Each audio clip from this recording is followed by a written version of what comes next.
I didn't raise my voice. I didn't threaten anyone. I just signed the papers and went to sleep. If you've ever imagined quiet revenge, the kind that doesn't scream or destroy, but settles deep and stays forever, then stay with me. Like this story, subscribe, and listen closely, because this one ended very differently than they expected. My name is Amelia. I'm not the kind of person people expect to win. I'm soft-spoken. I listen more than I talk. I spent most of my life believing that if I worked hard and stayed kind, things would balance out on their own. For a long time, they didn't. I worked for the same company for 17 years. 17 quiet years, early mornings, cold coffee, missed birthdays, late nights with paperwork stacked beside me while the house slept. I believed loyalty meant something. I was wrong. I grew up in a small house where the walls were thin and the floors creaked with every step. The kitchen was narrow and the table sat too close to the window, but it was where everything happened. We ate there, we talked there, we stayed quiet there when money was tight. It taught me early how to take up less space. My mother believed in hard work more than comfort. She woke up before the sun and came home tired, but she never complained. She used to look at me and say, "Do your best, Amelia. That's all anyone can ask."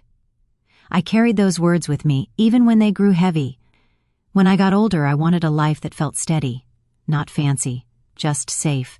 I wanted a place where effort mattered and where staying meant something.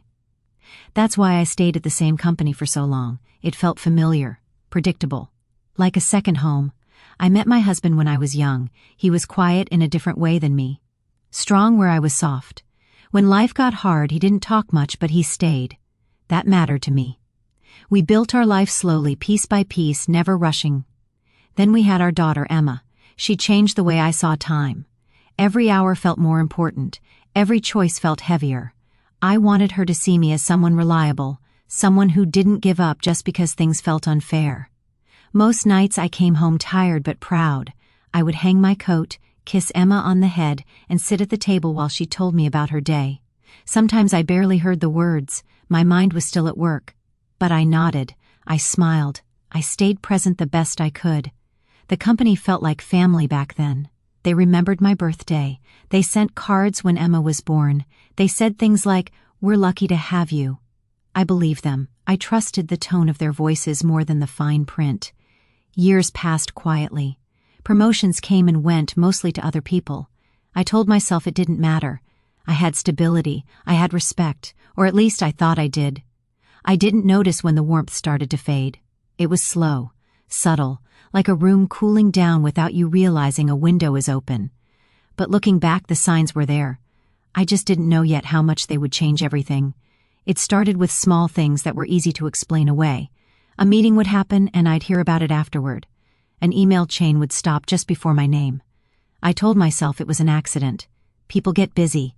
Things slip. I didn't want to be the person who imagined problems where there were none. Then there was the new manager. He shook my hand the first day with a smile that didn't quite reach his eyes. He spoke kindly, but his words always felt practiced. When he said my name, it sounded like he was reading it from a page. "Nothing personal," he told me once, leaning against the doorframe of my office. "We're just making some changes." I nodded like I always did. I nodded even when my stomach tightened. My workload grew heavier, but my role stayed the same. I trained new hires who were half my age and twice as confident. I showed them systems I had helped build. I answered their questions patiently, even when I noticed they stopped taking notes and started giving instructions. At first I felt proud. Then I felt tired. Then I felt invisible. There were days I stayed late while the office emptied around me. The lights dimmed automatically, one row at a time, until my desk sat in a soft, lonely glow. I could hear laughter down the hall as people packed up early. I told myself they deserved it. I told myself I didn't mind. One afternoon I walked past the conference room and heard my name. It wasn't loud, just enough to catch. A pause followed, then quiet laughter. The door was closed, but not all the way. I kept walking. I didn't slow down. My face stayed calm, even though my chest felt tight. At home, I tried to leave work behind. I cooked dinner. I helped Emma with her homework. I listened to my husband talk about his day, but sometimes, in the middle of a sentence, my thoughts drifted back to the office, to the way people avoided my eyes, to the way my ideas were repeated later by someone else and suddenly praised. I started waking up earlier, thinking I just needed to work harder. If I proved myself again, things would settle. That's what I believed. I didn't know yet that the ground beneath me was already shifting, and no amount of effort could stop what was coming. The day it finally happened did not feel dramatic. There was no warning, no raised voices, just a calm email asking me to come to a small meeting room near the back of the floor. It was raining that morning, not hard, just enough to darken the sidewalks and blur the windows. I remember shaking my umbrella before I stepped inside, leaving small drops on the tile. I didn't know why that detail stayed with me, but it did. Human resources was already there. So was my manager. They didn't offer me coffee. They didn't ask how my weekend had been. They smiled politely, the way people do when they are about to say something rehearsed. "We're going in a different direction," my manager said. The words floated in the air for a moment before they reached me. I waited for more. I thought there would be an explanation, a reason, something I could respond to, but that was it. 17 years felt very small in that room. I asked one question, just one. "Is there something I did wrong?" The answer came quickly, too quickly. "No, this isn't about performance." I nodded. Again, they slid an envelope across the table. I didn't open it. I didn't need to. I already knew what was inside. My hands felt steady, even though my heart wasn't. I thanked them for their time. I don't know why I did that. It just felt automatic. Back at my desk, I packed slowly. A framed photo of Emma with missing front teeth, a pen I had used for years, a mug with a small crack in the handle. No one stopped to ask what was happening. No one said goodbye. When I stepped outside, the rain had picked up. It soaked through my coat before I reached my car. I sat there for a moment, hands on the wheel, breathing in and out, trying to understand how something so big could end so quietly. At home, Emma ran to the door when she heard it open. "Did you have a good day, Mom?" she asked, smiling up at me. "Yes," I said. It was the first lie I told that day. Later, when the house was quiet and the water was running in the shower, I finally let myself cry. Not loud. Words. One evening, while the house was quiet, I opened my laptop. Not to search for jobs. Not to distract myself. I don't know what I expected. Maybe I just needed to feel connected to the life I had lost. I typed in my old login without thinking. It worked. I sat there for a moment staring at the screen. I expected an error message, a lock, something to tell me I didn't belong there anymore. But everything opened like it always had. They had let me go, but they had forgotten to let me out. I didn't rush. I didn't feel excited. Mostly I felt calm. I clicked through files slowly, carefully, reports I had written, notes I had saved, records I had warned people about months ago and been told not to worry. I saw mistakes that had been blamed on me. I saw shortcuts taken by people who never stayed late. I saw signatures that didn't match the names beneath them. Everything was already there. I didn't add a single word. I remembered something then, a set of documents that required my approval. Old authority that stayed in place because it was easier not to change it. I had asked once if they wanted me removed. They said they would handle it later. Later never came. That night, long after everyone was asleep, I sat alone at the kitchen table. The clock read just after 2 a.m. The house was still. The world felt far away. I reviewed the papers one last time. I read every line. I made sure everything was true. Then, with steady hands, I signed. When I closed the laptop, I didn't feel powerful. I felt finished. I went to bed and slept more deeply than I had in weeks. My phone rang while the house was still, dark. For a moment, I thought I was dreaming. I reached for it slowly, careful not to wake anyone. The screen showed a number I didn't recognize. I hesitated, then answered. A man spoke my name. His voice was tight, uneven. He sounded like someone trying very hard to stay calm. "You can't be serious," he said. I sat up in bed, the sheet gathered in my hand. I knew who he was before he introduced himself. I had seen his name too many times in emails and documents not to recognize it. "I already was," I said quietly. There was a pause on the other end of the line. I could hear him breathing.